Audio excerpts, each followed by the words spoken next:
நீங்க தமிழ்னு பேசுறீங்க, ஆனா உங்க பிள்ளைகள் எல்லாம் ஹிந்தியில படிக்க வைக்கிறீங்கன்ற ஒரு குற்றச்சாட்டும் தொடர்ச்சியா 1968 இரண்டாம் உலக தமிழ் மாநாடு சென்னையில் அண்ணா நடத்தி காட்டினார். தமிழக அரசின் சின்னமான கோபுரத்தில் கவர்மெண்ட் ஆஃப் மெட்ராஸ் என்ற வாசகத்தை அகற்றிவிட்டு தமிழ்நாடு அரசு என்று மாற்றியது திமுக அரசு. 10ஆம் வகுப்பு வரை தமிழ் மொழியை கட்டாயமாக்கியது திமுக தான். தமிழ் வளர்ச்சி துறைன்னு ஒரு துறையை உருவாக்குனதும் திமுக தான். தமிழறிஞர்களுக்கு பெருமைப்படுத்த நூல்களை அரசுடைமையாக்கி சொந்தமாக பென்ஷன் கொடுத்து அவங்க வாழ்வதற்கு வீடு தந்தது திமுக தான். திருக்குறளை எல்லா பேருந்துகளிலும் குறளை இடம்பெற செய்து சட்டம் போட்டது திமுக தான்.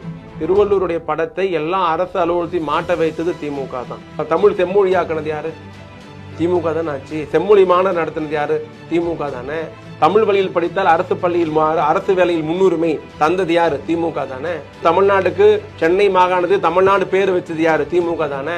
பாத்தீங்கன்னா இப்போ ஹார்வர்ட் பல்கலைக்கழகத்துல அமெரிக்கால ஒரு யூனிவர்சிட்டியில எடப்பாடி பழனிசாமி இருக்கிற போது ஒரு நாற்காலி, தமிழுக்கு ஒரு நாற்காலி உருவாக்க போது திமுக தன்னுடைய சொந்த பணத்தில் நம்முடைய திராவிட மாடல் தலைவன் 1 கோடி ரூபாய் திமுக தன்னுடைய சொந்த பணத்தில் கொடுத்தது. கனடால ஒரு யூனிவர்சிட்டிக்கு இதே தமிழ் இருக்கையை உருவாக்குவதற்கு திமுக தன்னுடைய சொந்த பணத்தில் 10 லட்சம் ரூபாய் கொடுத்தது.